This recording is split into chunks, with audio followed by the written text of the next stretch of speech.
What's up, everybody? How you been? How you been? Get my shit straight here. How's everybody been? Good, I hope. Good, I hope. Listen, we got to talk about something tonight. We got to talk about something. So, obviously, another assassination attempt, and we're going to cover that. But what I really want to talk about is this. It's almost like the curtain has been pulled back, or the blindfold has been removed from my eyes, because when I grew up, my childhood, I saw lots of videos and documentaries and whatnot about how elite the Secret Service is. And holy shit, the past, 5 years has really changed my mind on that, because it looks like a absolute shit show. So I want to get into that, and I want to look at it from the lens of, I thought these were elite, awesome, not war fighters, but they were a step above. They were supposed to be a step above. And so we're going to look at some videos talking about their training and all that stuff. And we're just going to get into maybe what happened. Something happened along the lines. Something happened. But I also think that that's just across the board, with our country. It's just like a fucking decline. It's just like the steady decline of everything. Not that these are even remotely in the same category, but just the decline in like fast food, right? The fast food chains, they've all declined. The food you're getting from them, it's declined. The prices have gone up. It's that way across the board. Customer service is dog shit for most companies now. But it's just crazy that that has seeped into something like the Secret Service. Like, what? And I know a lot of people are going to be like, oh, like DEI isn't really a thing. No, DEI is a thing. Just like gentle parenting is a thing. And we're seeing the negative effects of both right now. Not that this is about gentle parenting, but there was definitely a change. There was definitely a change when gentle parenting started to trend. The quality of kids that have been put out into the, let's just say, the workforce and the world has definitely declined. 100%. So, anyways, without further ado, let's jump into it. I need to watch a couple news clips to see what the most recent story is, and we'll just react to it and we'll just keep it going. I do have some funny clips that I did find, some an AI generated thing. I'm looking forward to. But anyways, all right. So let me hit this, boom, and we'll go to this screen. So this was released 23 hours ago, so it's fairly up to speed. Welcome in. We begin with new details today about the man accused of trying to storm the White House Correspondents Association dinner and kill President Trump. A new court filing gives us a timeline of the suspect's actions in the minutes before it all happened. From the court filing, Justice Department officials released photos. What a fucking dork. Look at him. What a dork. That the alleged attacker, Cole Allen, took on Saturday at approximately 8:03 p.m. They say he snapped a mere selfie in his room at the Washington Hilton, the venue where the president and hundreds of journalists were meeting. He's like, feeling cute, might be deleted later. For the gala. The photo shows him wearing a black dress shirt, black slacks, and what appears to be a red necktie tucked into his pants. An enhanced version of the image shows he also appeared to be wearing a small leather bag, a shoulder holster, a knife, and wire cutters. He has a Bowie knife stuck in his pants. Oh man. Yeah. It's great seeing how much of what I'm so happy that he thought of himself as like Rambo and literally did nothing. Failed failed big time. But good thing he had backup knives just in case he got fucking crazy. Suspect then made his way to the terrace level of the hotel and rushed the security screening area with a shotgun. Our own Matt Gutman talked to a witness who saw the suspect coming at her. I just saw him running. I heard bang, bang, bang, and he fell. And then immediately they were on top of him. At that point, I saw that he had his hands out in front of him on the ground, and the shotgun had fallen to his side, so he dropped his gun, and I just deemed it safe to get the hell out of it. Deemed it safe. An affidavit in support of a criminal complaint says an officer drew his service weapon and fired multiple times at Allen, who fell to the ground and suffered minor injuries but was not shot. Allen was subsequently... We're going to talk about that because we're going to watch that video. There's like a cleaned up version that's actually not blurry as hell, and they slow it down. It just came out right before I went live. They slow it down and they show like at 35 times speed or whatever, real nice and slow. You get to see him run right past everybody. You get to see the people fire the shots, and it's just funny. Not funny. It's funny in an ironic way. Again, we're talking about how I thought that the Secret Service were like the elites, right? It's funny how this guy sprints right past them. I believe a police officer is the first one to draw and fire at him, but the crossfire shoots another officer who is okay. Guess it hit him in the vest, or the cell phone in the vest or whatever. But just the fact that this guy's like, see you later, and then all those shots fired and he falls to the ground with minor injuries. Would he scrape his knee? You know what I mean? Like, no one hit him with a bullet. Why'd he give up? I thought he was Rambo. I thought he was prepared to get out the knives. Subsequently arrested. So Anna Schechter, senior coordinating producer of the CBS News Crime and Public Safety Unit, joining us now. Anna, can you walk us through more of your reporting and the timeline that we're now learning? Sure. Well, that photo that we were just looking up at on the screen was taken allegedly at 8:03 p.m. So about a half an hour before he allegedly went down that back staircase and rushed the metal detectors there on that terrace level outside of the ballroom. Look at him. What was going on in those intervening minutes? Well, at 8:13 p.m., he was checking his phone, looking up President Donald Trump and the White House Correspondents Dinner. A couple minutes later, at around 8:15, he left the room. And then we don't get a lot of details, but we believe that he was then in the staircase and also in this affidavit. I think one of these interviews, it talks about him using his cell phone to watch the live coverage of the correspondent dinner, like to see the people arrive, to see Trump arrive. I really hope that they just put a delay on that. Like, just for security reasons, there should be quite a hefty delay on live streaming these events. It just, I don't know, it seems like something you would do.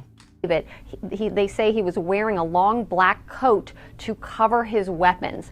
So I'll just read there. Then at approximately 8:30 p.m., he sent the emails. Now, this was a timed sending, so he had arranged for that email to get delivered to family members at 8:30 p.m. It was an apology and an explanation. Essentially, he's alerting his family that he is targeting Trump administration officials and giving a justification for it. Shortly after that, he rushes the screening checkpoint on the terrace level with a raised shotgun. Now, I keep thinking they're saying terrorist level, but that's not what they're saying. Our previous reporting indicates that authorities believe that he fired one buckshot from that shotgun and that bullet may have struck a law enforcement officer in the chest who was thankfully wearing. It's always so funny when you hear these people talk about firearms. He fired one buckshot, and that one bullet, well, that's not how buckshot works, but anyways. That bulletproof vest with a cell phone actually tucked into one of the pockets there. So the bullet apparently struck that cell phone there on the front of that vest. But this new affidavit definitely gives us insight into his mindset. Even he was on his phone in the minutes leading up to that sprint that you saw there on the video. He was searching to watch live video of, for example, Trump exiting the vehicle to enter the venue. Right. So he's very should be a connected digitally during this time.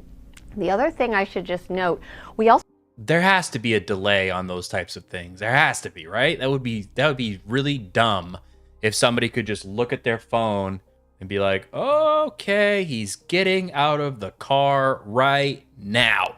You know, I mean, that's dumb. also learned about his Google searches while he was on the train traveling from California to D.C. So we get a little bit more information about that. But there you see, you just saw that timeline, detailed timeline for the half hour leading up to him rushing that that metal detector. Quite a footprint that says all things premeditated. We know authorities have charged Allen with using a firearm, and now the Washington Post is reporting on new surveillance video that they say really has no indication Allen fired his weapon. So are there any updates on whether he actually fired his weapon? Well, authorities have not made any more public statements about any shots fired from that shotgun, but I'll just remind you of Acting Attorney General Todd Blanche's Listen to this explanation of how a gun works, right? How a pump shotty works. comments to reporters on Monday. He explained that that shotgun, the casing stayed inside the shotgun, and they had not been able to locate the bullet or the shrapnel from that gun. But he was very explicit that he didn't reload the gun, and that's why the shell casing did not exit the gun, but it was. Oh, yes. That's a brilliant description there. It is a little interesting, though, that if he used buckshot, that they can't find any of the pellets. That doesn't seem right. Like, how do you not know where they go, you know? If anybody shot a shotgun at something, you know where they went. Was actually found inside of that shotgun. So that is the latest detail that we have from an official on the record.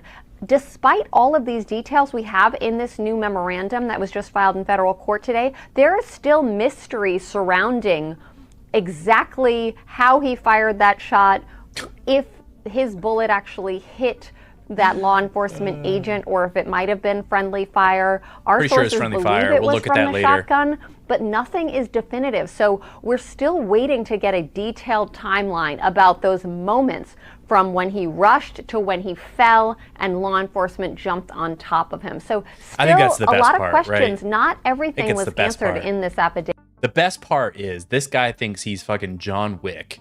He's got guns and knives and everything, and he runs through there and face plants. And that's how they get him. That's great. David. Anna Schechter. Anna, thank you. So the House oversight. All right, so the next one is, again, talking about timelines and stuff like that. I picked some of these clips because not all of them mention the same things, and I think it's kind of important. I am going to put the speed up on these a little bit, though, just because we're all intelligent here and we can follow along. Committee now demanding a briefing from the Secret Service after Saturday's close call and the third attempt on President Trump's life. Let's break it all down, because we were dealing with a man on a mission. So he starts in Los Angeles, where he lives. He takes a train. I mean, no one does that. Takes a train to Chicago and then to D.C. He had one mission. He gets a room at the Hilton. Well, I mean, the train does make sense if you have the time to do all this ahead of time. When you get on a train to travel, it's way less scrutiny and tracking than on a plane, you know? Hotel, and he starts right here. This is where the suspect ran. This is the security location. This is where the magnetometers were at the time. Now, if you go down the escalators, is where the actual event was, and then that's where the president was sitting on the stage right there. And this is how it all played out. Watch. Crazy. And there he is. Goes through there. There he is. There he goes. And then eventually we learn that they tackled the suspect there. Let's break it all down with our next guest coming up. let's bring in former Secret. I wonder if he was like playing a song in his head, you know? He's like, as he's running, he's like, there goes my hero. Watch him. Face plant. Service agent Tim Miller. So Tim, obviously, we have to say that the law enforcement on the ground, they ran into danger. They did a great job running into danger, but the planning is what is under scrutiny today. Yeah, what did you make of the planning? For sure. No, Lawrence, you're 100% right. Here we go again. Heroic agents taking. Apparently, like, it was news to me, but apparently the Secret Service has a couple of weaknesses. One, a sloped roof. If the slope is too much on a roof, they disregard it. The same thing with stairwells. Stairwells? Nope. Can't go in there. Nope. Can't do it. Life-saving measures in the midst of horrible circumstances. We saw that play out in Butler and again in Palm Beach, and here we go again. And to your point, the Secret Service is a mission-oriented agency that does proactive security. That's right. I've done that site as an advance agent. I've been there probably 50 or 100 times. It's a difficult site. We used to have a director that said failing to plan is planning to fail. And what we're seeing time and time again, to your point, is the effort before anybody arrives is what's at stake here. And it's important to remember, you know, in our history of our country, there have only been 10 realistic assassination attempts.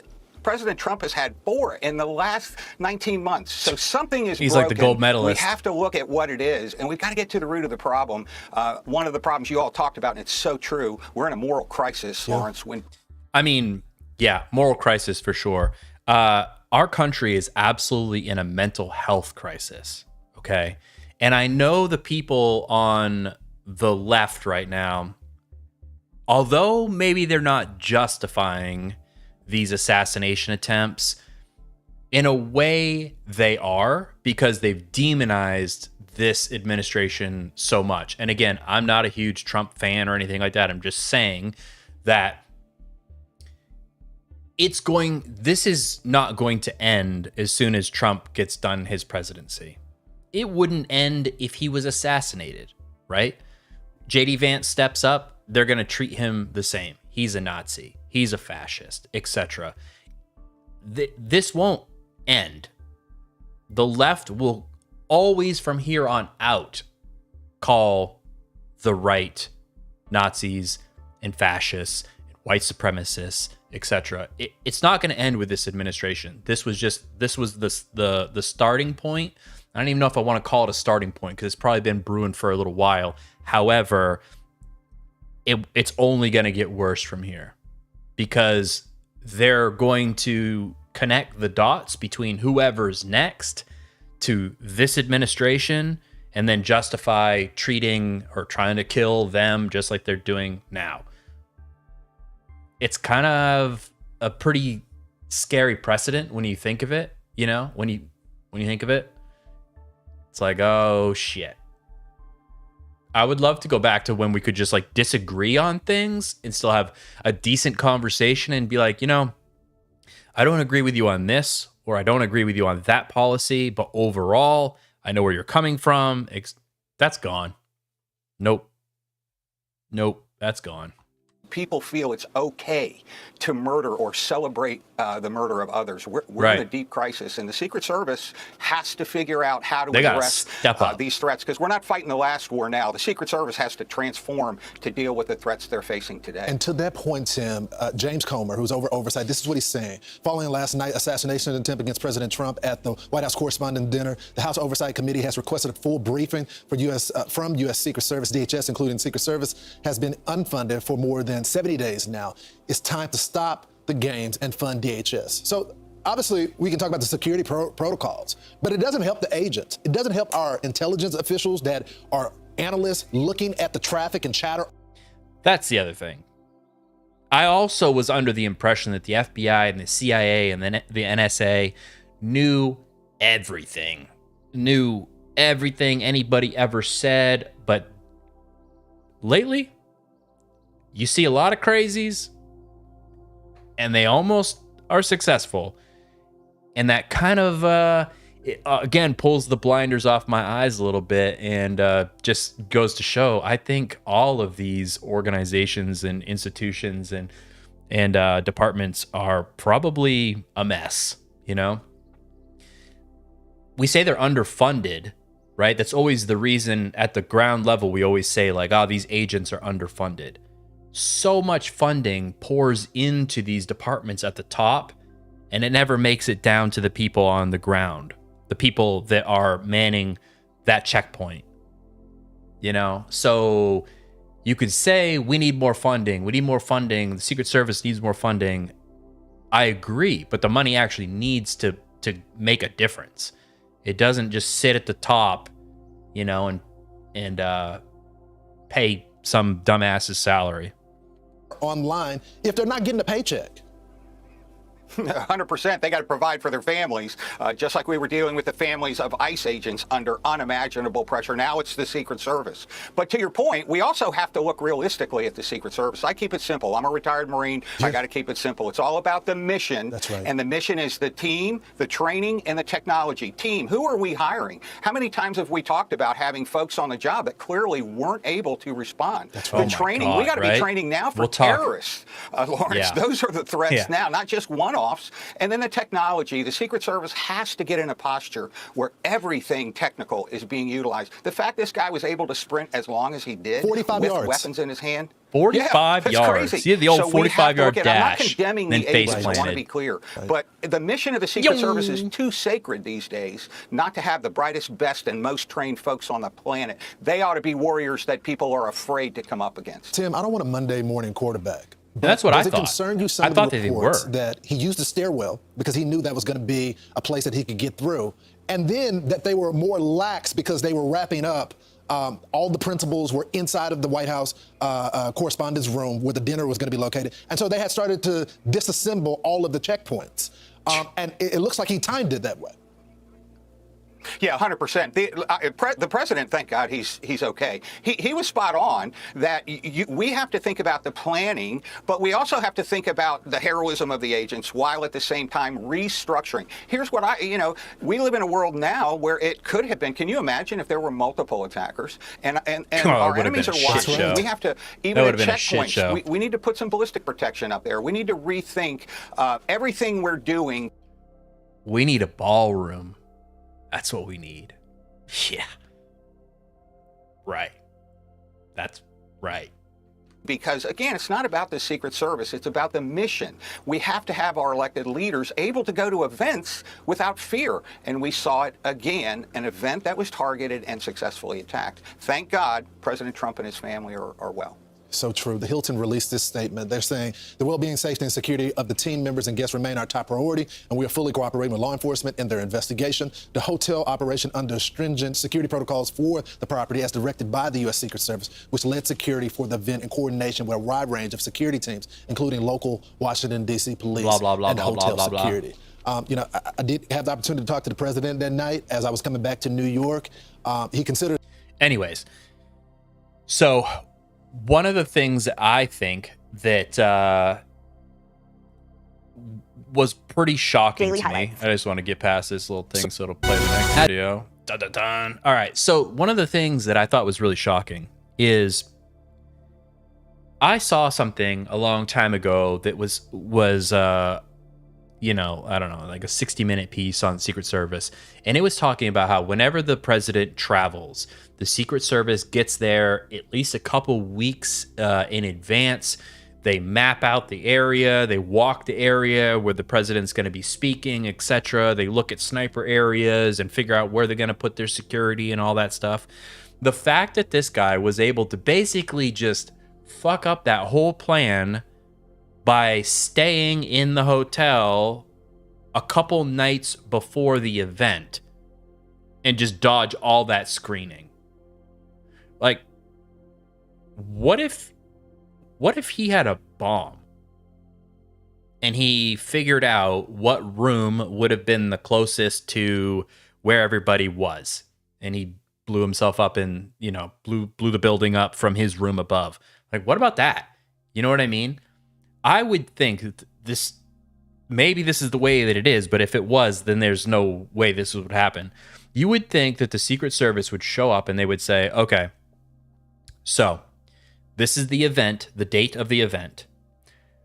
give me your guest list and show me how many guests have arrived before and then are overlapping the event. And then they go to those people's rooms and they screen them, right? You know, make sure they don't have any weapons in their room, have a bomb dog walk through it, etc.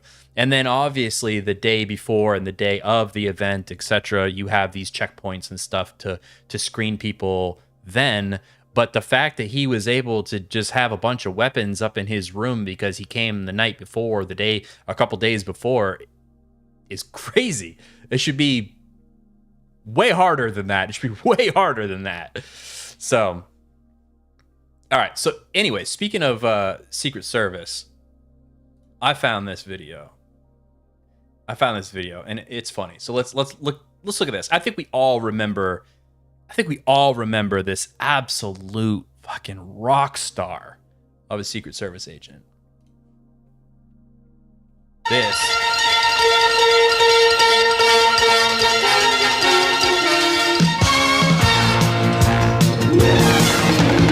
Look at her go.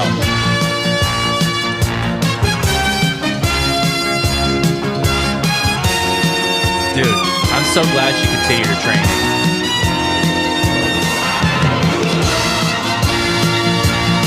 Look at her. Oh, saving kids.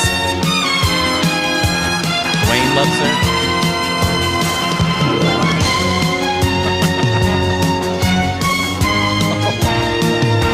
Holy shit. Yep.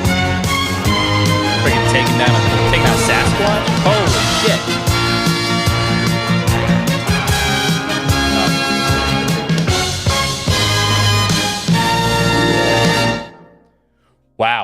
Wow. Look how far she's come. You know? This to go from not being able to reholster your weapon and figure that out, like okay, I got it out now. But we gotta put it away now. I haven't practiced this part. I'll just hold it. I'll just carry it around for the rest of the day. It's like my little baby. Yeah. Right? Elite. I thought the Secret Service was supposed to be elite. Apparently not. So I saw a video.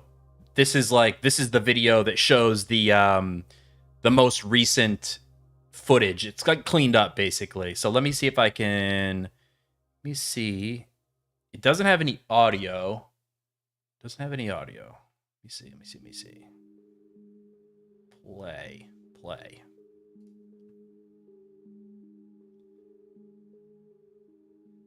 All right.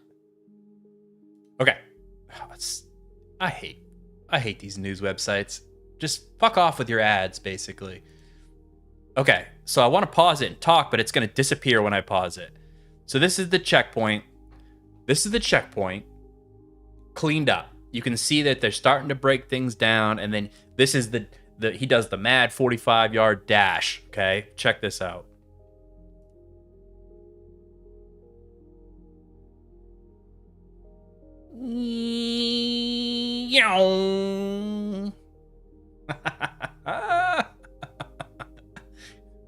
Oh my god.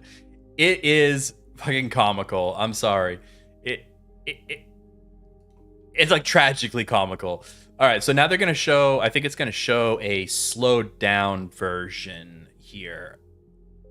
Yeah, decreased 35%. Okay. So what I want you to check out here is there's a person in the bottom left corner. It's a police officer. Watch.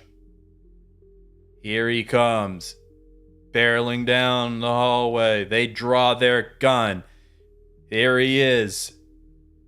And they shoot. Boom. Boom. Another one. But this dude in the background, the guy against the wall that falls down and he's crawling, he's in the top left right there.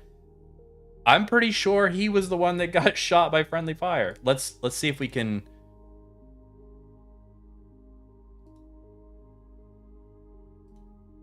So he's standing against the wall up in the top left. He's in the middle of those three people. And you can see the gunfire goes bang, bang, and he goes, dude, and he hits the floor. Out of everybody, he looks like somebody that thinks he's, well, was shot. But that was definitely not the buckshot. And then I'm sorry, this guy in the middle here, this dude in the middle here, I don't know what it is, like having a hard time getting their guns out of the holsters with these Secret Service. I literally thought they were elite, right? Then he does one of these. He's like,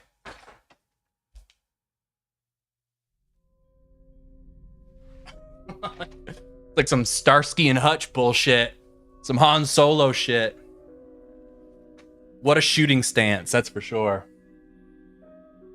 Elite, right? These are the elite. It's fucking crazy. It's crazy. Anyways, that's a cleaned up version of that video that I thought was pretty sharp. So, all right, back to, let's see what as we come on the air tonight, breaking new details after a shooting at the White House Correspondents Dinner last night. The president and his cabinet in attendance at the Washington Hilton in Northwest when gunfire erupted outside the main room. A gunman running through that hotel lobby. Shots were fired, and Secret Service. Look how bad this footage is compared to what we just watched. Why do we get this shit at first, you know? Taking the man down before he could get to the ballroom. That suspect has been identified as 31-year-old Cole Allen of Torrance, California, right outside Los Angeles. We've learned he has a relative in the DMV area and booked a room at the hotel earlier this month. The chaotic scene lasting for hours into the night. Roads blocked off in the district as journalists and cabinet members were ushered out once the threat was subdued. We continue our breaking news coverage of that White House Correspondents Dinner shooting here at 6:30. Thank you for being with us. I'm Josh Chapin. The chaos unfolding less than 24 hours ago. Listen to this new video of the moments before shots were fired. Right as those shots were fired, you see people on the red carpet running. Then moments later, Secret Service agents rush inside the ballroom. I also think it's really interesting, and they said that the reason is because President Trump said, hold on a minute, and that's why he didn't get rushed and pulled off the stage like Vance did. But if you notice, the people that are standing near President Trump at first, they don't really look like Secret Service agents. You know, I don't know. It was kind of a mess. It was a mess for sure. Pulling the Vice President J.D. Vance off the stage and rushing to President Trump and the First Lady. Right now, our team coverage continues with the latest on this shooting. Our Christian Flores is tracking the security measures in the tense political climate. Our Tom Rousey is here at the Alert Desk tracking how the shooting could impact King Charles and Queen Camilla's trip to the district. But we'll start with John Gonzalez with the very latest from the Washington Hilton. Today here at the Washington Hilton, there are still clear reminders of the chaos that unfolded last night during the White House Correspondents Dinner, and many folks we've been talking to say they still feel unsettled. Just feet from where President Ronald Reagan was shot at the same hotel 45 years ago. Guests returning. I didn't know that. That's pretty crazy, though, right? It's pretty crazy. You would think they would have learned a thing or two. Sunday morning found items left behind. Bags, umbrellas, scattered near the ballroom entrance. This was the scene last night. People rushing out as a shooting involving a Secret Service agent sent shockwaves through this high-profile event. We're losing our values, our principles, and our safety as a country. The night was already tense with loud protests outside along Connecticut Avenue, and today signs are still posted. And guests were coming in, they were screaming and yelling at them and really making them very uncomfortable. Police cruisers line Connecticut Avenue, a visible sign of increased security in the aftermath. Just despicable. I feel for the president. This is just not right. It needs to end. New images from inside showed D.C. Shadow Senator Paul Strauss on the ground following the incident. He had been seated with Congressman Jamie Raskin and Kerry Kennedy, among other prominent guests. There was a loud commotion, some dishes breaking. It sounded like you heard Secret Service or some law enforcement entity yelled shots fired, and then they ordered everybody to get down. The Secret Service now confirming the agent involved. Then there's that one guy, I think he was a photographer. He's like looking at what pictures he got while he's got like a glass of bourbon in his hand, you know? He's not phased at all. Involved has been released from the hospital and crediting a ballistic vest. Certainly there's some mistakes that we can learn from about security, magnometer placement, screening. Tonight, law enforcement says the layered Look, the freaking metal detectors didn't matter. He ran through them. Even if they went off, you already knew he had a gun. It was in his hand. Security here really helped prevent an even worse outcome, but as the investigation continues, many questions remain as to how this happened and if anything was missed. In Northwest Washington, John Gonzalez, 7 News. All right, John, thank you. So, what do we know John. about the accused gunman, Cole Allen? The White House said he was well trained with firearms and had a significant amount. I would love to know. California resident, well trained in firearms. Teacher, looked like a dweeb. I don't know about well trained. I don't know about that. Of anti-Trump and anti-Christian rhetoric on his social media accounts. Also, Allen apparently had written a manifesto saying he wanted to target Trump administration officials. In his writings, he apparently referred to himself as, quote, friendly federal assassin. Law enforcement sources say the suspect left behind handwritten notes in his hotel room as well as at his California home. Now, Allen's brother allegedly called New London police in Connecticut to warn them about his brother's manifesto and to express the concern about what he may do. Allen also has a sister in Rockville. She was interviewed today by Secret Service agents and the Montgomery County Police Department. The White House tells us she told them her brother had a tendency to make radical statements and that his rhetoric repeatedly referenced a plan to do something to fix. So, see, this is, again, like that exposing that myth. I thought that the FBI, CIA, NSA, all of them knew what everybody was saying, and that these people, they're just way more weirdos getting very close to success these days than I thought. I thought if you said some shit on the internet that they knew about it and they were watching you. But now I really don't think so. I really don't think so. The issues with today's world. Now, right now, Allen is facing 2 firearms-related charges, including count of assaulting an officer with a deadly weapon. Allen's neighbor spoke about what happened last night as officials raided his house. This raid taking place about 20 minutes south of LAX airport. I saw the SWAT team show up. There was, I don't know if you guys were here, but there was like 25, 30 SWAT members with a big like SWAT truck out front. So we were waiting for them to do that, clear it, make sure that they felt like everything was safe. I don't really know anything about him. I know he lives there. I just know what I've read in the media coverage. I'm friends with his father, and his parents are very peaceful, very good people. Allen is expected to be arraigned in federal. So did he live with his parents? Because if that guy was his neighbor and didn't know him but knew his parents, I would assume that the parents either lived there or very nearby. I guess. Court tomorrow. Our national correspondent Christine Frizzau digging into the suspect's history today. Man, look at those biceps. Whew. Look at him. That's a man right there. That's a man right there. Got his Bowie knife and his pump shotty. Go take care of business. There's also a video of him walking around the hotel. It was kind of boring, but he's walking around the hotel and he goes into the hotel gym. And I don't know if he was just looking at different entrances or whatever, but he's like walking around pretending like he was like, oh yeah, look at that piece of equipment there. Yeah, looks like you get a good pump on that. Sir, that's a treadmill. And she will have an update for us tonight at 10 and here on Channel 7 at 11. Now, a Secret Service agent was hit in the bulletproof vest during this shooting. He was taken to the hospital, but he has since been released.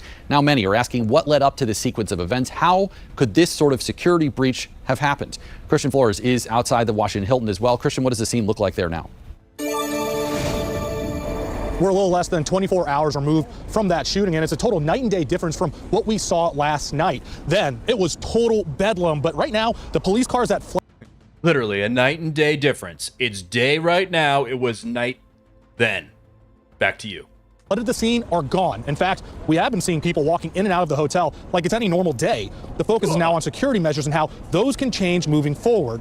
Investigators say the suspect, Cole Thomas Allen, was already a guest in the Washington Hilton before the shooting. He allegedly charged a Secret Service checkpoint in the hotel lobby, armed with a shotgun, handgun, and multiple knives. One Secret Service agent was shot but is expected to be okay. Allen was arrested but not hit by the gunfire. We spoke with one historian who says incidents like this have historically happened when the political climate has become toxic. It's very hard to know, if this gets worse before it gets better. But certainly the conditions are there for it to, for acts of political violence to continue. Social media is ubiquitous. The suspect is due for his first court appearance tomorrow. Tonight, 11, we'll break down what this attack could potentially mean for future events. At the Washington Hilton, Christian Flores, 7 News. Christian, thank you. The shooting comes as King Charles III and Queen Camilla of the United Kingdom are set to visit D.C. Our Tom Rousey joins us from the Alert Desk. Tom, any effect on their trip here? Well, Josh, the BBC is reporting this evening the shooting situation at the White House Correspondents. Let's go to the next one. So before we do that, let's actually let's look at a couple.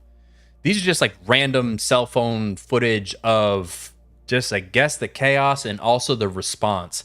And I want you to think in your mind, do these look elite? Do they look well trained? Does this look like a well-oiled machine to you, or does it look like a soup sandwich? Okay. And I don't know if there's audio for any of these, but we'll see. What the boop, boop, boop.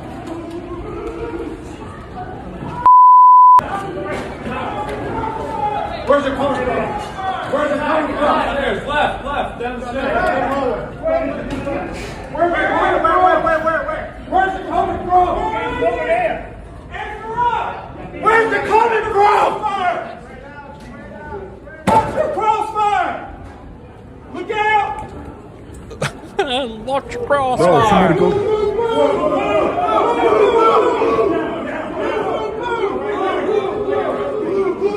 Everybody stay down, We got one down. In there. Bring in the top guns. What the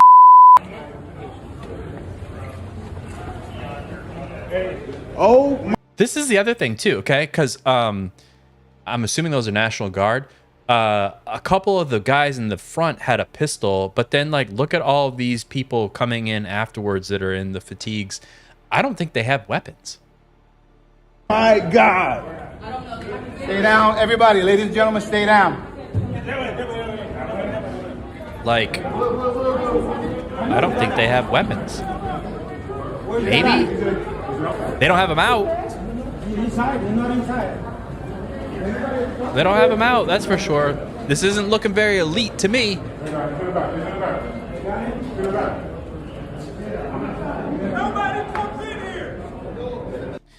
I want to back it up to this when the guy is shouting. It looks like a Secret Service agent. And he's shouting, and I can't tell if he's shouting, like, where is the conference room? Can't tell what he's saying. He's saying, where is something, though.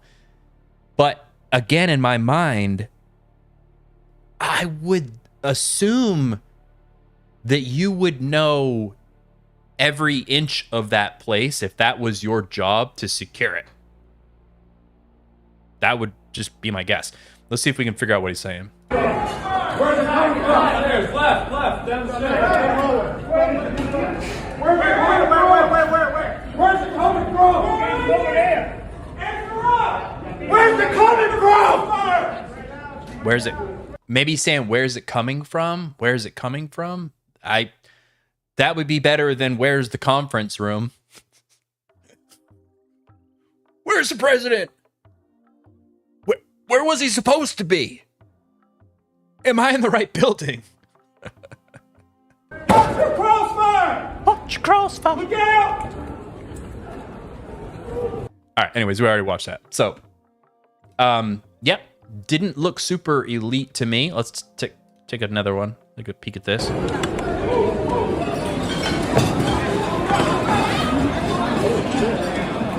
Gunshots fired at the White House Correspondents Dinner.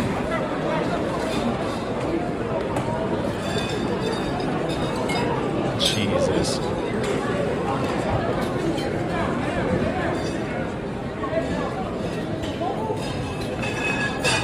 Like, where? Oh, my God. I'm looking for the masculinity in that room, and I'm just not seeing a whole lot of it. Just not seeing a whole lot of it.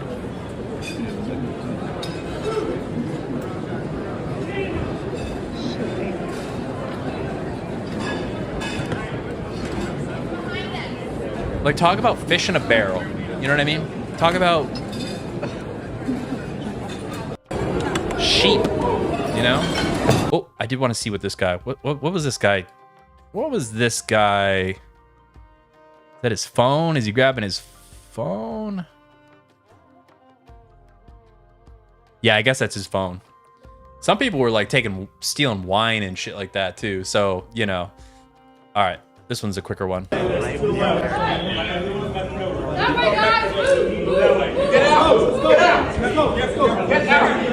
Get out. Yeah.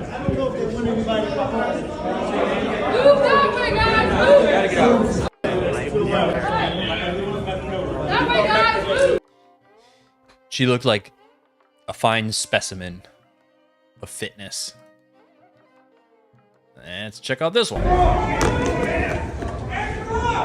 Where's it coming from? Oh, okay. This is a different angle. Get that thing out of your way. Watch out!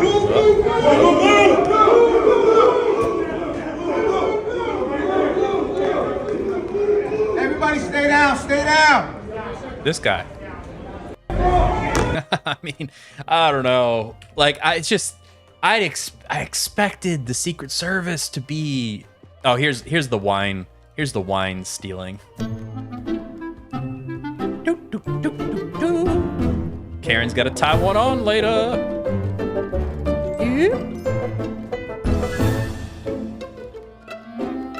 I love it. Sharon, grab the wine. Let's go back to the hotel room, Sharon. Like, we can still get lit. All right, anyways, back to some news coverage. The shooting at the White House Correspondents Dinner marked the third time in nearly 2 years that President Trump found himself under the threat of gunfire. It not only raises concerns about rising political violence, but also questions about the challenges that are facing Trump's Secret Service. In videos like this one from last night, you can see the moment that the Secret Service jumped into action. One service member stood in front of Trump as others continued rushing toward the stage. And in this video, we see the moment that Secret Service members were able to guide Vice President J.D. Vance and Trump to safety. One Secret Service agent wearing a bulletproof vest was hit in the chest and briefly hospitalized. Fueling more questions, new reporting from the Washington Post explains the dinner was not given top security status that would have unlocked the full. It was a mostly peaceful correspondence dinner. Fiery, but mostly peaceful. Weight of federal security resources. Joining us now to discuss, retired supervisory special agent and former U.S. Secret Service agent Bobby McDonald. Bobby, thanks so much for joining us. Bobby, let us know what's up. Do you agree with Todd Blanche? Would you say that last night was not a security failure? Well, I think there's a number of things that we need to look at here. We need to look at the protective advance. Okay. Are we really going to try to sugarcoat it and say that it was a success? The shooter was able to stay in the same building and wait in a stairwell and run out. Like, sure, your checkpoint got him, but you didn't even shoot him. You shot all those bullets. You didn't even shoot him. He fell. You tripped him with a tactical rug. That was conducted by the advance agents who were putting together the security platform in probably 10 days prior to the event. I think we need to look at the reaction of the details, both the vice presidents, the presidents, and all of the cabinet secretary details there. I think there's a lot going on here that we need to allow the investigation to move forward. Everybody got out safe, absent a couple of twisted ankles and I think some skinned knees. President got out safe. The vice president got out safe. All the cabinet secretaries got out safe. That in itself is a success. Now I think we need to look at the other issues that may have contributed to how this happened in the first place. Bobby, do you think that it was a problem that this didn't get the special national security Look at all those event? Look at all the people. All the people just sitting at their tables, hardly even moving. It's like they think it's like they're watching a show or something. Like, all those people over there at the table. Like, look at this. I'm going to back it up a little bit so you can see, like, when the president is being rushed off the stage and the guys with guns are standing there. Look at all the people at the table. Bobby, do you think that it was a problem that this didn't get the special national security event designation And who would be responsible for making and pushing that call? Horrible survival Are you concerned instincts. that Director Sean Curran is really under the microscope now after there have been a few incidents like this as he has been director? Well, with respect to the NSSC event, there are so many events in Washington, D.C. every week that contain our politicians, our leaders, our elected leaders. I'm not sure that the NSSC designation is a huge issue here. The Secret Service goes through its advanced protocols and its protective methodologies and policies for every event. But I'm questioning those. From those. start to finish, from door to dais and back to the door of the car. All of those things are gone through to make sure all the I's are dotted and the T's are crossed. Now, the question is going to be here is how did this individual get these weapons into the hotel, and how did he get down to the level there where he was able to discharge that weapon and hit an officer of the Uniform Division of the Secret Service? I personally don't think the NSSC situation would make a whole lot of difference in this case. Bobby, I'm not sure if you've had a chance to see the response from various agents in different angles from last night, but the president addressed this earlier in an interview with 60 Minutes where he talked about him basically saying to the agents he didn't want to leave right away. He wanted to see. He said, wait a minute, telling them he wanted to assess what was going on, whereas the vice president was whisked away quite quickly and got up and walked away. What is your reaction to the contrast in these two responses and to the fact that the I don't really think he said, wait a minute. He was just kind of standing there waiting. Because when the second group ran out, they grabbed him and he moved. But the people that ran next to him in the beginning just, I don't even know. They just looked like guests, like other people at the dinner. Definitely didn't look like anybody had a gun because no one pulled it out. No one was like standing in front of him, like at a high ready, like looking around like the other guys when they came out looking in the SWAT gear and stuff. They just look like some old people standing in front of him, some other rich old white people. But when they grabbed J.D. Vance, he moved. So I don't know this whole thing. I think they're trying to downplay it and make it seem like it was on purpose, that Trump was the second to get whisked away.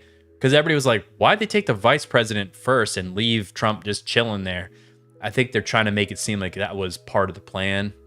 The president, even in his own admission, is saying he was telling the agents to wait a minute, that he may not necessarily have responded to their immediate and urgent request to get up and vacate that area where he was. I don't give a shit. If he's like, wait a minute, no. You pick his ass up and drag him out. Like, there's certain things that the president should have control over, and then there's certain things that they should not have control over. If they're going to get killed and they're doing something that puts them in a bigger risk of getting killed, that affects me. That affects you. That affects everybody else in this country. They shouldn't have the call. That shouldn't be up to them. Right? He did the same thing in Butler when he got shot. He went down and he was like, let me fix my hair. They were like pulling him up and he was doing this. Like, talk about making himself a wide freaking target. Like, here's my chest. Shoot me. And it shouldn't even be an option. They should drag him if they have to. But the Secret Service agents should also be fit enough to be able to drag him, which I don't think they are. Well, I think that slight delay in the president being moved off the stage, as opposed to the quickness that the vice president was moved off, I think may have been that to old allow dude did not look like allow Secret the heavy Service. hitters there, the big guns there, to not only come on the dais, to make sure that the pathway to the vehicle was clear. I know he was brought to a holding room for a short time. The Secret Service really doesn't want to move anybody to a particular area that they're not sure is clear. So there may have been some radio traffic. There may have been some information. They should know it's clear. That some things behind the dais. They should know, hey, the ship pops off. We're going from this room to that room. That room's secure because we already have agents waiting in the room, making sure it's secure. This just seems like common sense. There were either clogging up the pathway or trying to get the president to that holding room. I think you saw, from a good standpoint, the two protectees of the president and the vice president being taken off opposite ends of the stage to make sure that the two details didn't cross one another in trying to get to a safe area behind the dais. Sure, that makes sense. Bobby, you mentioned the questions surrounding the ability to get these weapons into the hotel. And in fact, the alleged attacker wrote about this in a letter that he sent to some family members that was subsequently published by the New York Post. He talked about being able to exploit that particular security vulnerability. He said, I walk in with multiple weapons and not a single person there considers the possibility that I could be a threat. The security at the event is all outside, focused on protesters and current arrivals, because apparently no one thought about what happens if someone checks in the day before.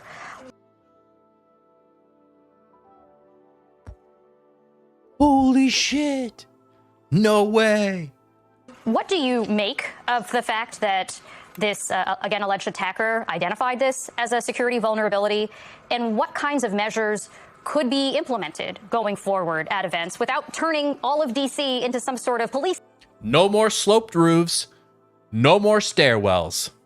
State where everybody has to get, frisked and go through a mag every time they go in and out of a hotel elevator.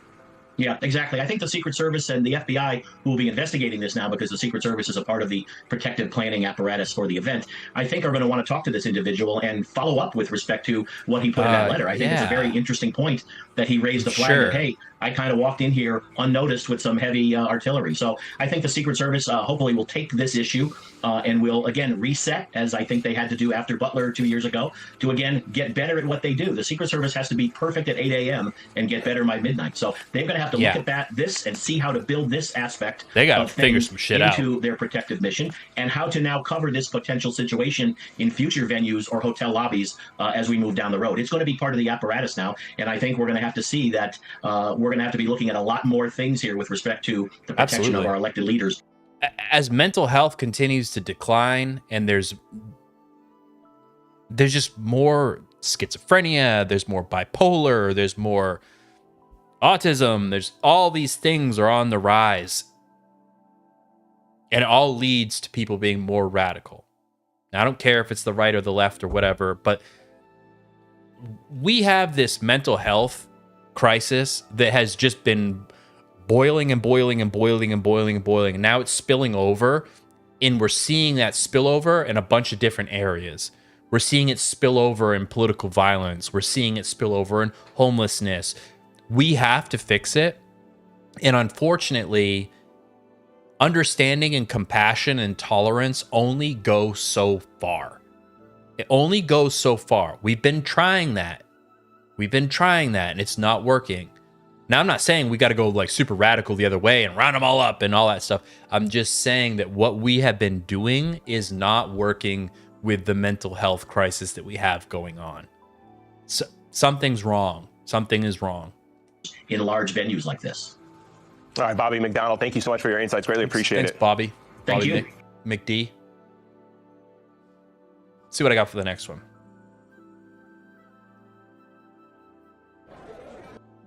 Oh, perfect example. Perfect example. I love that they have like two random chicks holding the front door open. So this is a hot mic. It's very quiet for some reason, so I apologize for that. But basically, it's a news reporter, and he's basically just shitting on how awful the security is. I love that they have like two random chicks holding the front door open. Two random chicks hold the front door open. We're not even trying anymore. It's not even like, I just mean like they're not even like Secret Service people. It's like the girls who work here are holding the door.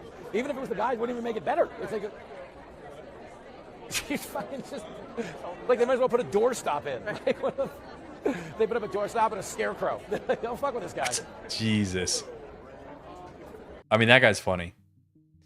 Regardless, that guy's funny. So essentially what he was saying was, in case you didn't hear it, he was basically saying that at the door of the event, there was two girls from the hotel that were manning the door of the event. And he was laughing, and he was just like, there's just two random chicks, for security working the front door. And then he said, for equality, he said, it wouldn't even be any better if it was two random men from the hotel working the front door. I would argue that, yes, it would be better, but at the same time, probably not a whole lot better. And then he said, might as well just put a scarecrow out front. Yeah, I agree. What are we doing? What are we doing? So anyways, going back to me talking about back in the day, how I thought that the Secret Service were super elite, I wanted to see what they did for training. And so I found a video. Talking about their training. So I figured we'd watch that and just, see what they do. You okay, man? Mother. Put the back down. Police, drop the back. I want you to take all the notions that you have about what we do in the Secret Service, that you've seen on the movies and on TV shows, and I want you to throw it out the window. The Secret Service is the premier law enforcement agency in the world. It is by far the best protective agency that's ever been. The Secret Service has a zero-fail mission. That is now your responsibility. That is now the weight on your shoulders. Now you have to earn it every single day. Secret Service Boot Camp. This is Secret Service Boot Camp. Before they join the Secret Service, all recruits have to graduate from the agency's 6-month training program. Training 6 months. 6 months.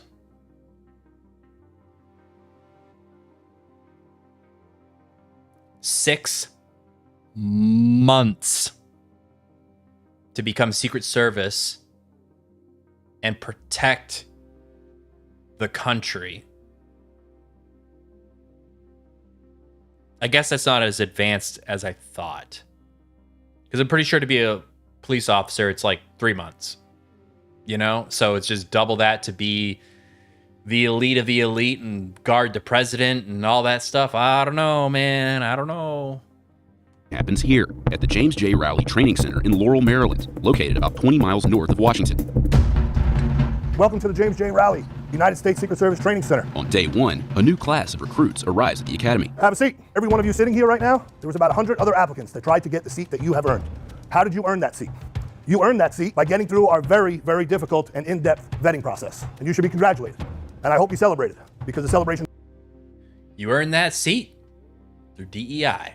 Time is over. Now's the time for business. Everybody clear on that? On Saturday, you will depart. Before they begin their Secret Service specific training, these recruits will spend 3 months at the Federal Law Enforcement Training Center in Artesia, New Mexico. Get back to the building now! Before returning to Maryland for 3 more months of focused training. That includes driving, marksmanship, hand-to-hand combat, and realistic threat scenarios. You're going to hear a phrase over and over and over again throughout your training, in particular this week. The Secret Service has a zero-fail mission. What that means in layman's terms, ladies and gentlemen, is this. You don't get a bad day in the Secret Service. There's plenty of other pursuits out there, noble pursuits, lawyers, plumbers, firemen, doctors. If one of those folks has a rough night the night before, stays out late, they have to deal with their boss, some kind of disciplinary action. If you have a bad day and you don't do your job, you're going to change the world. Is there anyone that doesn't want to proceed at this point? All right, then let's get down to business. We spent 3 days at the training center, where we observed recruits at various stages of training. It's going to be a long week. For the new class, their first week focuses on a physical evaluation and getting rid of any bad habits they may have brought into the academy. We left yesterday without chairs being pushed in, and now we can't pay attention to detail 1 minute after the detail's given out. And we're left. God damn it. You push the doors in. Push the chairs in. Push the chairs in. We'll deal with how to reholster weapons later. That's the advanced training. Today, we're just focusing on pushing chairs in. Laughing and joking in here. It is going to be an extremely long week. Do not make plans for Friday getting out of here on time, because that ain't happening. Although we were allowed to film inside the academy, our access was limited, and we were only able to film certain aspects of training, the rest of which remained secret. There's certain things that we will not be able to show yourself or any other members of the media here, and that's really for the safety of our protectees. We don't want to advertise our playbook, so to speak. For example, we weren't able to film any training that incorporated this partial replica of Air Force One, used to create specific scenarios where the president is threatened. We don't want to give people specifics into our protective methodologies that we have in place for some of our protection. Clearly, some of those things we cannot share, and that's really to make sure that we're not giving any sort of an advantage to any of our adversaries out there. United States Secret Service, America's first line of defense against the counterfeiter and the crime. The Secret Service was founded in 1865. Its primary mission, to combat the counterfeiting of U.S. currency. Yeah, I thought so. I thought there was something about counterfeit money. The Secret Service began its protective mission after the 1901 assassination of President William McKinley. I am the President's personal bodyguard. I go where he goes. I want to say that anybody who has no business with him better look out. And believe me, I don't mean maybe. Since the Secret Service began its protective mission, the president has remained a target. Since 1901, President Kennedy has been the sole president to die at the hands of an assassin. God. Despite numerous attempts by others. Like in 1994, when a gunman opened fire on the White House while President Clinton watched a football game inside. The way of our protective mission, we have to make sure that anyone in those positions is truly worthy of trust and confidence, which is our motto here. We're getting ready to go into another campaign year, so we have to build up our workforce in order to help support that. The base salary for new agents and officers starts as low as $47,000 a year. Potential recruits. I think we found our problem. We found our problem. How elite can you be? Or how elite can you expect them to be when that's how much money they make? The money has to be there, or else people aren't going to want to do the job.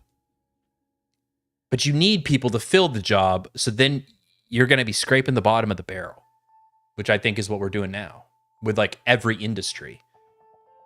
Look at all the shit that's happening in the aviation industry, you know? Like with pilots and air traffic controllers and all that stuff. It's the same thing. As life gets more expensive, you need to make more money. But that's not what's happening. They're paying people less money. So then you get these candidates that they're just warming a seat. But they're warming a seat in a job, in a career that is extremely important. You know? Gotta fix that.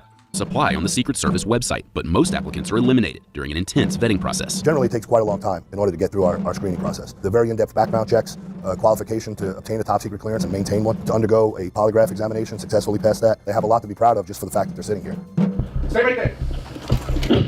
One thing to understand, guys, this is not a video game. In this exercise, recruits interact with a video screen that plays a scenario involving a potential threat to a protectee. Search up! Stop it! And are judged on how quickly they're able to assess and respond to the threat. So, there's the gun I knew I was going to find. What can I do with this? Recruits also engage with role players who create realistic law enforcement scenarios. I'll check it over here, officer. Working in motor vehicles plays a big part in training, what the Academy calls protective transportation. Recruits train behind the wheel of high-speed Dodge Challengers and Chevy Suburbans. The Secret Service's mission is to get protectees safely from point A to point B. The training that we provide enhances that mission, that foundational driving that they are going to need to be effective Secret Service agents. All right, everybody ready? Recruits also experience a rollover simulator to prepare them for what it's like inside a vehicle that's flipped over. Next four up. The instructor allowed us in the simulator.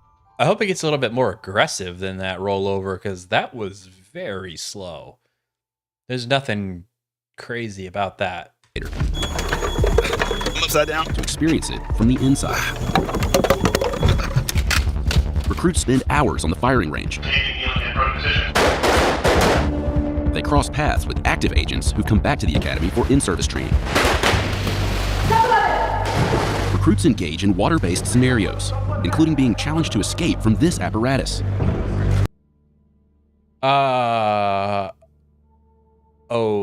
Okay. I don't really understand this part here. When are they going to be protecting the president in the water? I don't know.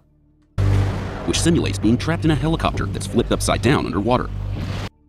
Yeah. Because, you know, people definitely survive helicopter crashes into the water. Not often. You guys good? Just want to be here? You guys ready to do some team tactics? Recruits learn control tactics, used to detain and subdue an assailant. Male and female recruits train together throughout basic training. Of the approximately 7,000 people in the Secret Service, less than 25% are female. I'm gonna come around and check your seals one more time. One of the most challenging parts of training occurs when the recruits are exposed to tear gas. Oh, I thought it was going to be reholstering your weapon, but... Oof, it's burning my eyes. We couldn't bring our camera inside the gas chamber, but we did convince an officer to shoot inside with an iPhone, showing us what it's like for recruits when they're exposed to the gas.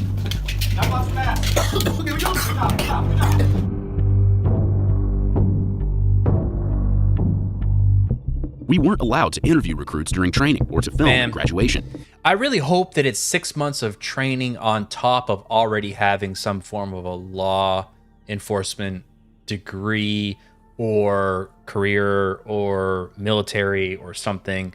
Because if it's just 6 months from the street to protecting the president, I mean, I know that they're... Just because you're in the Secret Service does not mean you're going to be on the presidential detail. I understand that part, but like 6 months? I can't get over that. Once training is complete, these future agents and officers begin their zero-fail mission against the backdrop of an intense election year in a nation divided by politics. We protect the office of the president. We're not political appointees. It doesn't matter to us who the people elect. We're going to protect those individuals with the same zealousness that we would regardless. Political opinions don't come into play at all. What we're focused on is training, preparing them to do the job that they're going to need to do, and that's all that counts for us. Dun, dun, dun, dun, dun. Yeah. So again, I'm just stuck on that 6 months, you know, that 6 months training. But again, I thought that they were like super well-trained, elite, you know, maybe to be on the presidential detail, maybe. But I've just really have not seen that lately. I have not seen that. It is bad. And then I think the last Secret Service director, I think that would be their title, she got canned after the Butler thing. But I'm pretty sure it was like on her, she wanted to bring the ratio of male to female Secret Service to like closer to 50-50. Like, why? Why? I don't understand. Believe it or not, President Trump is a big guy. And then he's not like, you know, he's not like jacked or whatever. He's just large, right?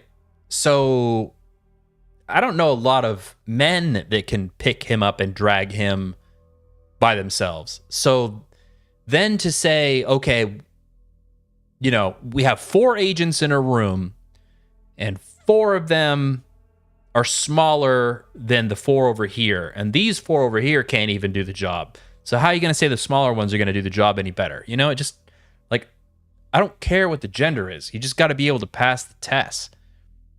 That's the issue. That's the problem. So before we go on to the next video, let me just double check and make sure. Yeah. All right. We're good. We're good. Cool. Okay. So you might have heard of Mike Glover. Mike Glover is former Special Forces, Green Beret. I think he was a sniper. Big survivalist guy. Knows his shit, right? He did his analysis of how the Secret Service performed.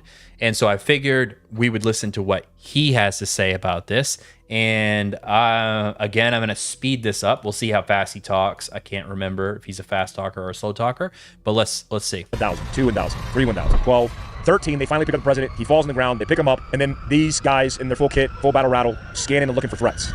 Hey, what's going on, guys? Welcome back to another Reacts. This time, the White House Correspondents Dinner and the attempted assassination. I think this is the third attempted assassination of President Donald Trump. So before we get into it, the shooter was rolled up and he appears to be uninjured. So based on the reports, this is what we know. The incident happened at the White House Correspondents Dinner at the Washington Hilton in D.C. on Saturday night. According to Secret Service and multiple outlets, the suspect breached and... I would assume that they took his clothes off to make sure he didn't have a bomb on him, but it is kind of funny. He's just laying there naked. Rushed a security screening checkpoint where gunfire erupted. Trump was unharmed, and Trump later publicly said all cabinet members were safe. In addition to that, a Secret Service agent was shot, but Trump said the agent was wearing a bulletproof vest and was doing great. As of the latest major reports, no other confirmed injuries were reported, and the suspect was rolled up.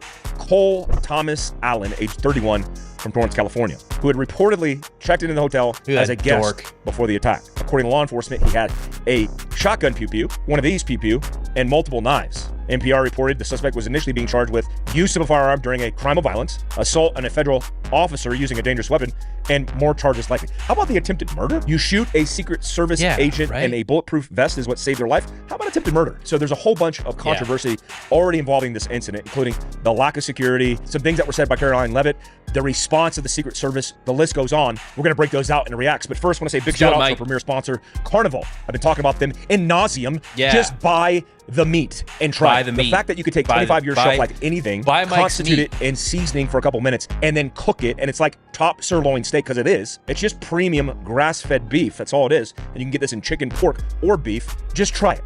It's the most delicious thing that you could eat, whether you're overlanding, off-roading, camping, or hanging out with your family during dinner time. Check it out in the description links down below. All right, let's go ahead and start with this first video. This is fascinating, to say the least. So this is the video that I'm going to roll And I want you to pay attention to the crowd first. What we're going to do is break down this crowd. The analogy I want to use for you guys is like the water, the ocean. If we're looking for something in a sea of people, well, we're not looking at individuals. We're looking at the overall behavior and body language of the people in the sea of people that we see. Are we noticing anything change or shift as these shots are popped off? So just to orient you to everything that's going on, speaking of orienting you, there's a Asian woman right here. I'm allowed to do that, guys. This is my channel, and there's an Asian person right here who's very extreme with her body language until she thinks that something is happening that's very bad. I want you to pay attention to the cues here. So everything right here on this side is the president. That's the president. That's Melania. I think Caroline Leavitt is sitting here. And everything on this side is JD Vance. So JD's here. I don't think that's his wife. That's just a person.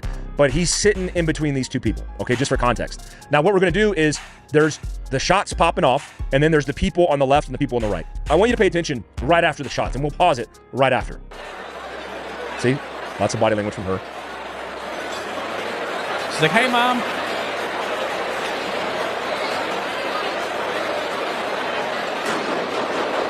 Okay, they just popped off. All right, pay attention right here on the panel. Pay attention on the stage. Nobody. I think this guy might have heard it and said something to JD, and this dude's like, something's going on, but nobody is literally doing anything. They're completely immersed in the conversation with this fella, and nobody is doing anything.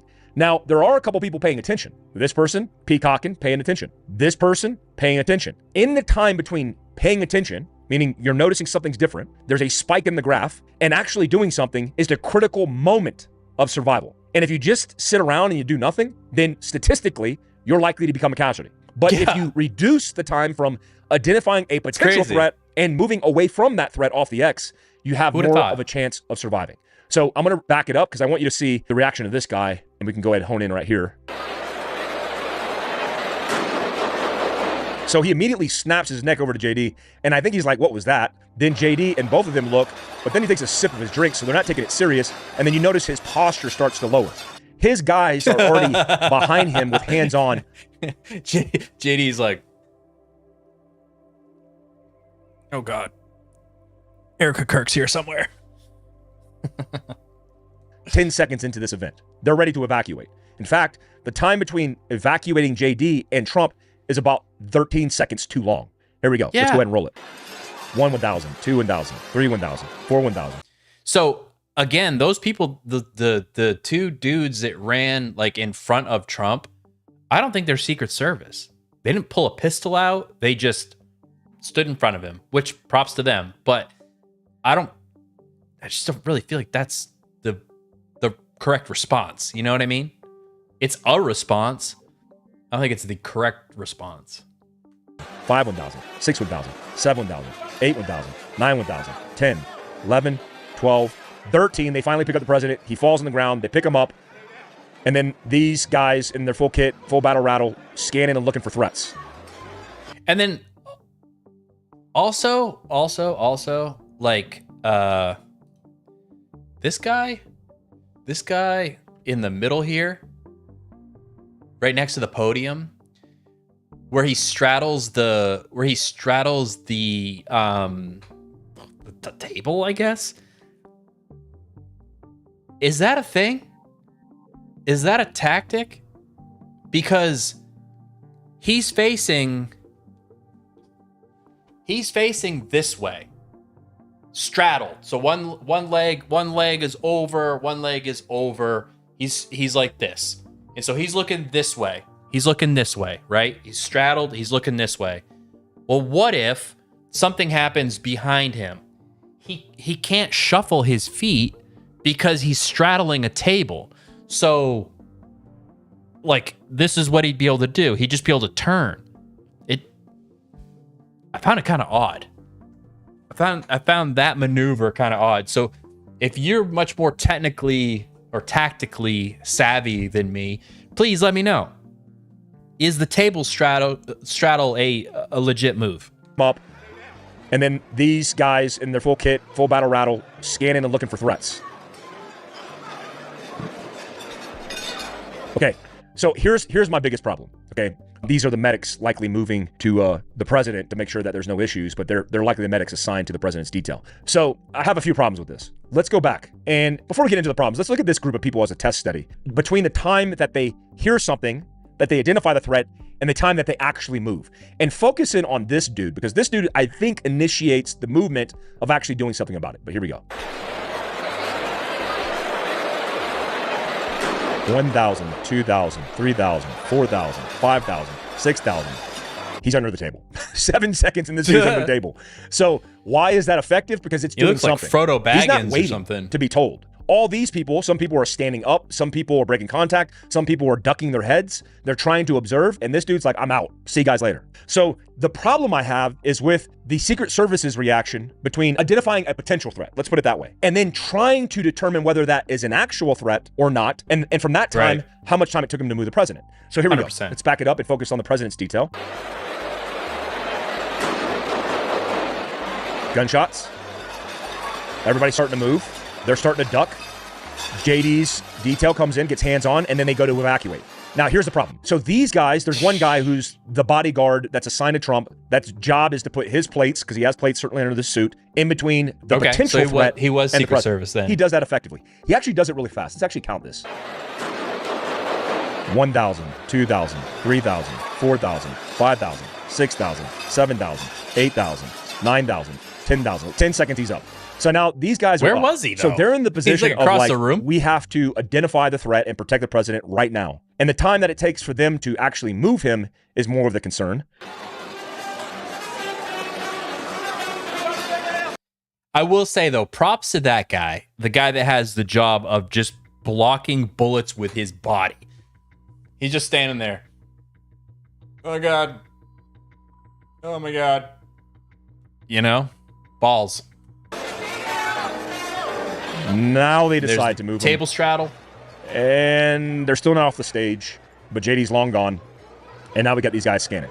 Now, I don't know their specific SOPs, and nor would I advertise it, but these guys are on guns, obviously. And they're scanning for threats. I like the posture of this guy and this guy, where this guy, I think he has a variable magnified optic. So he's looking through variable magnification at the back of the crowd, because it's probably pretty far away, probably 100 meters at least. And he's trying to determine where there's a potential threat while using and scanning with his naked eye above the optic. This guy, and there's another guy here, I don't know if that's their job. It doesn't seem to be, because their guns are just placed down at the ready.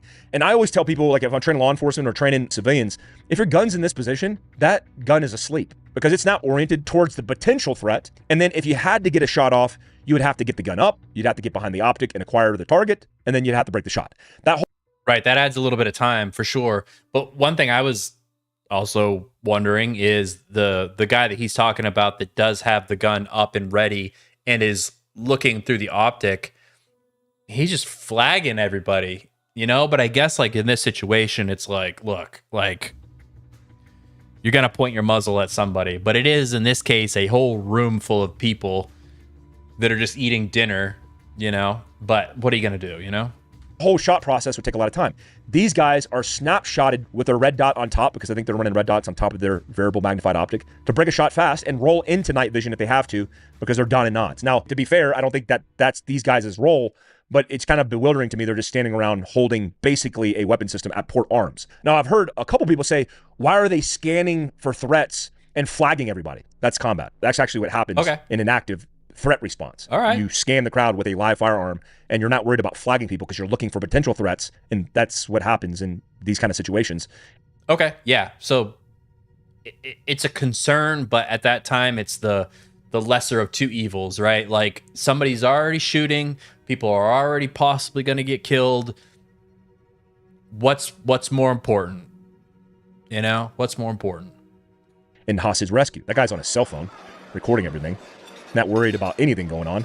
And these, I believe, are the president's medics who are taking their big triage bags, probably the doctor, and moving that way. Let's go ahead and play it in its full so you can see how this thing goes down in its entirety from a different angle, which gives us a different perspective. Okay, this is the woman who's like waving, very happy-go-lucky until she identifies as a potential threat and her posture changes.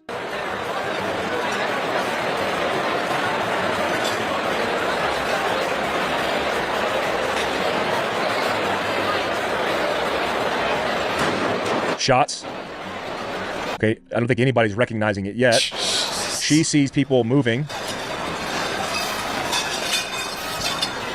Oh, now she realizes something's going on. Her posture changes. She ducks down. and JD's gone. And then the president's just... I think the thing that alerted most of the people up there was all the plates clanking and crashing more than those gunshots. Still sitting there. Nobody's moving the president. I would be upset if I was a supervisor in the Secret Service knowing how long the president was exposed after gunshots went off. Okay, so here's what I want to just tell you. Just if you're ever in these situations and you're any of these people and you're looking at the potential of where that threat took place, your default might be, yeah, there's experts here to take care of that. I don't trust any experts. I trust myself, and I trust my own abilities to get out of harm's way or to get my own family out of harm's way. So every one of these people, if you want to survive, as soon as you identify a potential threat, you don't take the chance, you grab your loved one, and you start moving off the X. You don't look where everybody else is looking. You don't move where everybody else is moving. You don't follow any direction from anybody except getting yourself, your loved one, out of harm's way as quickly as possible. Because the reality is all these people are sitting ducks. One of the problems... It's crazy. I've thought about this a lot, and it's like... You don't want to be paranoid, but you want to be prepared, right? So all it takes is a couple conversations once in a while with your loved ones and your family. And, you know, you just say like, look, I don't want to scare you, but hey, let's practice this. What happens if we're in Walmart and we hear gunshots? Okay, what if it's over there? What if it's over there? You know, if it's over here, you're going to run out through lawn and garden and go out to the car. We're going to meet at the car. Just having some sort of a plan. Just kind of like when you were, hopefully, when you were little and your parents talk to you about what happens if there's a fire. If you hear the fire alarm in the middle of the night, this is what you're going to do. You're going to do, well, whatever, crawl down the stairs, yada, yada, right? But there was a plan. And I think a lot of people don't talk about that with their family. They don't like plan through that. And unfortunately, it's a legit scenario that it happens more often now than anybody would like to admit, right? Especially if you're like, if you are a concealed carry holder, right? What are you doing? What are you doing? Your first responsibility is to get your loved ones to safety, for sure. But what does that look like? What's your plan? Problems I had with the security posture they took post this event is they moved all of the people that are in this building outside into an intersection protected by Metropolitan Police. How do you know that wasn't the entire plan from the onset? Create a massive distraction, get the president to evacuate, get these people out in the streets, and then take advantage of that opportunity to exploit them when they're sitting ducks out on the road. That could have been the plan from the onset. I'm not taking any chances. Let's go ahead, and there's a lot more where this came from. Oh yeah, we watched this. We watched this. See, one of the problems I have with this is like there's people like sitting down on the ground, laying down. They're not utilizing any cover, and they're just trying to observe what's going on so they have understanding. Look out! Bro, somebody go. I guess that's our SOP yelling move, move, move. I don't know what that means, but I assume they're telling... Move, move, move. Oh gosh. Got National Guardsmen rolling in. Yeah, okay, they were National Guard. What the Oh my God. Stay down, everybody, ladies and gentlemen, stay down.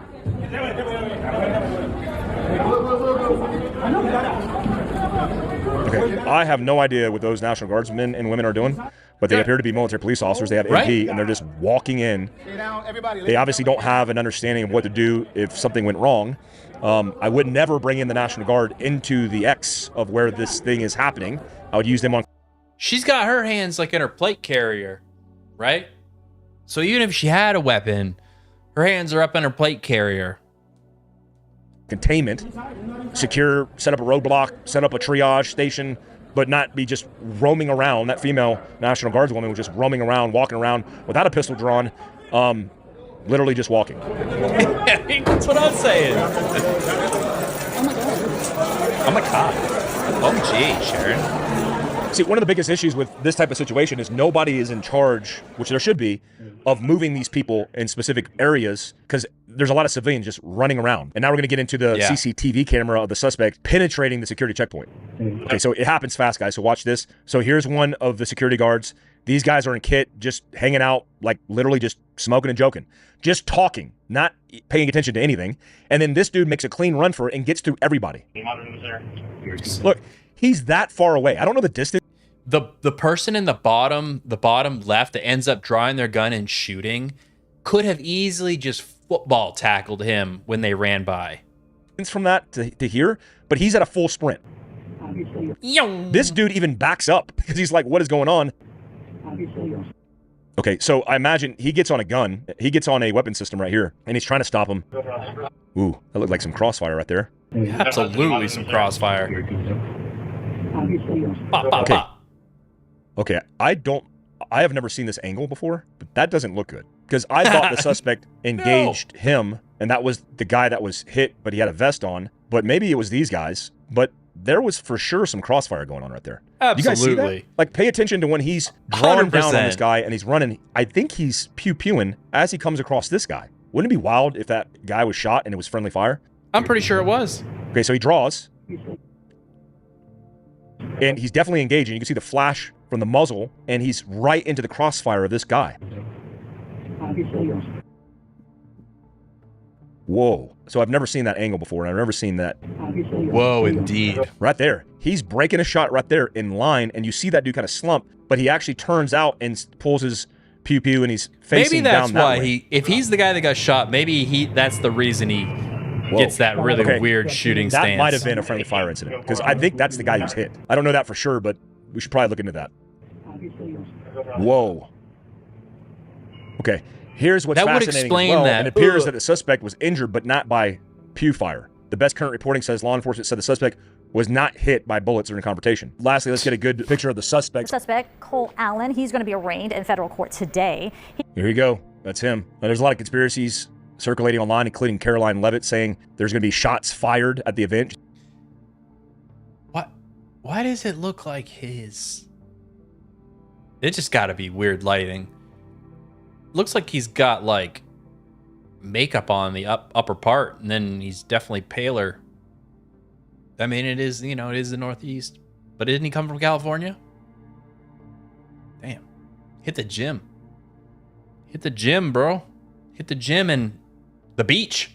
She was obviously talking about the correspondents versus the politicians, specifically the Trump administration. God. But it's wild to me that this dude would throw away his entire life, because he's for sure going to prison for life, and just wing an assassination attempt by running in, thinking he was going to get in there and create casualties. That did not happen, and it's fortunate some things went right that night, because it could have went very poorly. In a more comprehensive version of this, if the people were trained, they could have easily convinced all these people to go out in the streets and then used it as an opportunity as a second potential attack. That's all right, guys, crazy. I appreciate you support our channel by subscribing, hitting that notification tab, and leaving comments down below. Also, if you want to support this channel, you can support companies that are supporting this. So that was Mike Glover. His channel, if you just look up Mike Glover, you're going to find it. He's had a couple of them now, but that's a good one. So let me just see if there's anything else that I want to go over. Nope, that was that. All right, so now let's look at the spin, right? Immediately after this, the weirdest spin started happening. And it was to push for the ballroom. It was to push for the ballroom. But the weird part about the ballroom, the whole ballroom thing, is Trump said numerous times that this was going to be 100% funded by donors, and it was not going to come out of the taxpayers' money. And then all of a sudden, now they're putting in legislation to get the ballroom funded. I thought it was donors. So are we gonna pay for the ballroom?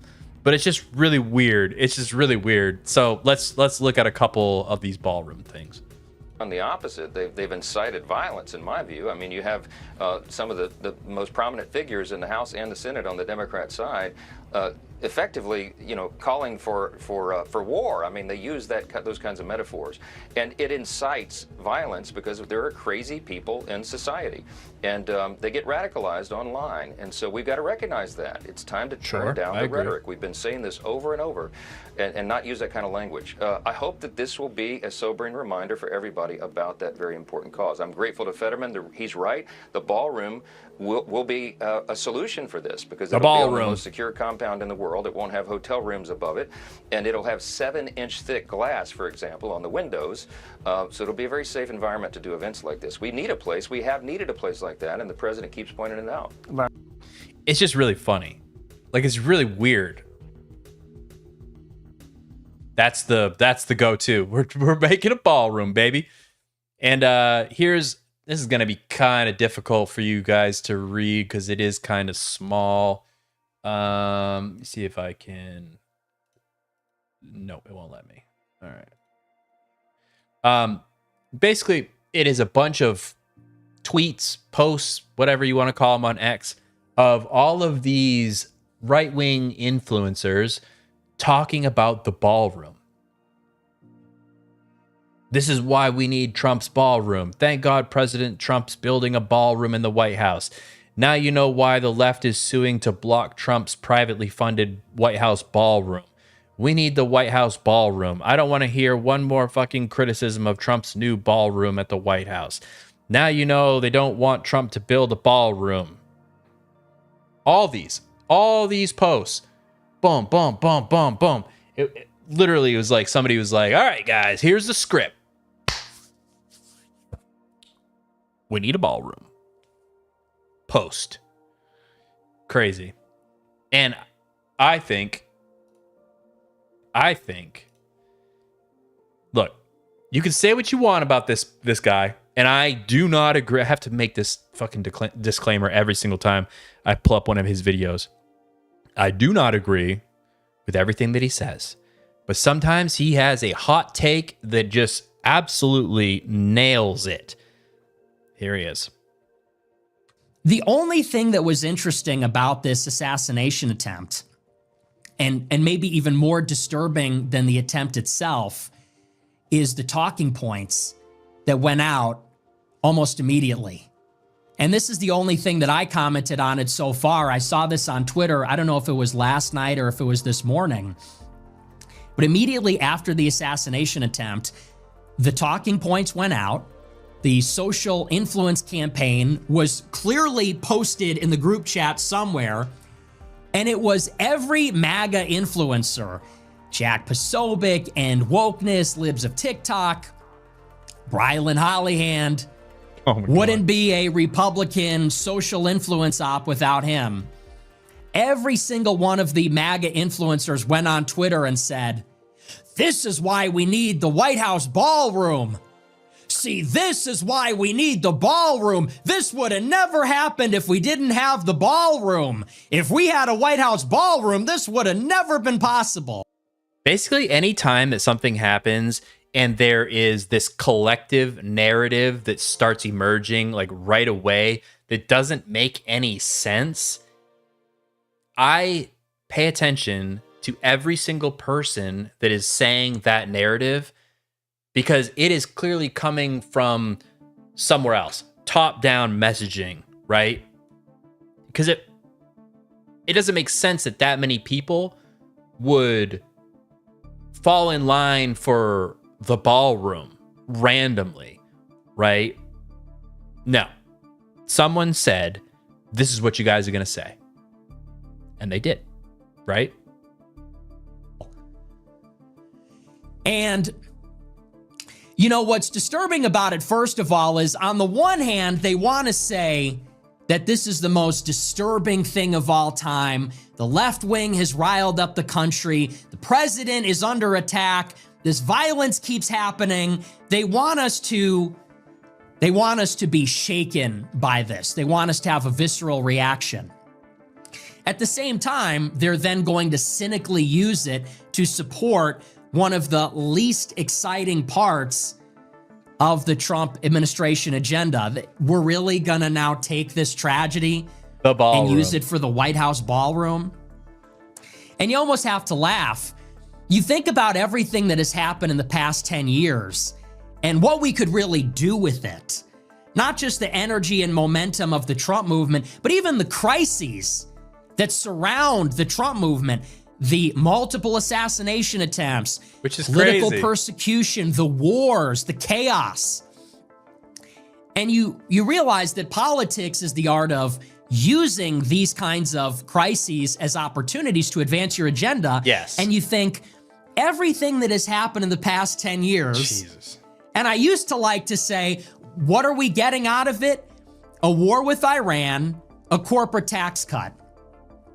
Well, now after the latest assassination attempt and everything else that's going on, what do we get out of the past 10 years? The MAGA movement, the trials and tribulations, the sacrifices, the bloodshed. It's a war with Iran, a corporate tax cut, weed legalization, which was last week, and a White House ballroom. That's what it was all for. No border wall. No mass deportations, no infrastructure bill. We didn't ban super PACs. We're not friends with Russia. We didn't impose FARA on Israel. We didn't shut down the left. Everything that has happened, people are getting shot at, people are getting killed, fired, censored. 10 years of this. What do we have to show for it? Well, let's take a survey. War with Iran, another corporate tax cut, weed legalization, and a White House ballroom. Hey, thanks for playing. Thanks for playing. Wow. Serves you right. You trusted our fearless leader, Donald Trump. It's what it Look, like I said, I don't agree with everything that Nick says, but sometimes he absolutely cooks with his takes, and I agree with him on that one. Like, look,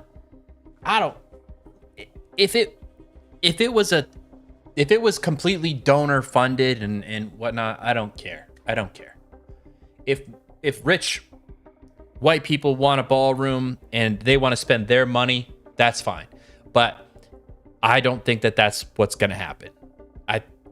With that legislation, I haven't really looked into it a whole lot, but it was basically trying to get the funding for it. I thought we already had the funding. I thought it was billionaires and millionaires, donating it. Why do we need legislation to propose funding for it? Right? Kind of weird. And it's kind of weird that that's the story that started to come out. We need that ballroom, baby. We need that ballroom. Anyways, I don't know. My childhood has been shattered because I thought that the Secret Service was far more elite than they really are, apparently. And all of our institutions are that way. I used to think the FBI would actually solve things. Then the Charlie Kirk assassination happens and it's like, holy shit. Right? And the CIA, and then the more that the internet is out, you start to realize all the crazy shit that the CIA has done that's really not even in America's interest. And then all these crazies are just allowed to be crazy in the world. Nothing we're doing about it. Every once in a while, some crazy, the FBI will be like, yeah, they were on our radar. We were looking into them, Look, if you want to find crazy people, just go to Reddit. Just spend some time on Reddit. Search those IP addresses, find out who those people are. It ain't a mystery. You don't need to dig that much. Just go to Reddit. There you go. Used to be 4chan back in the day. But anyways, that's all I got for you folks. Thanks for tuning in. I'll be here next Thursday, 8 p.m. Eastern Standard Time.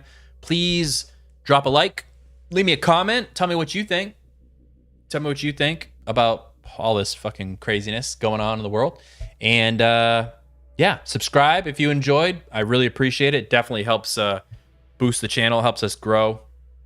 And yeah, I will see you guys next week with hopefully some other interesting news that is maybe not as crazy and violent, but probably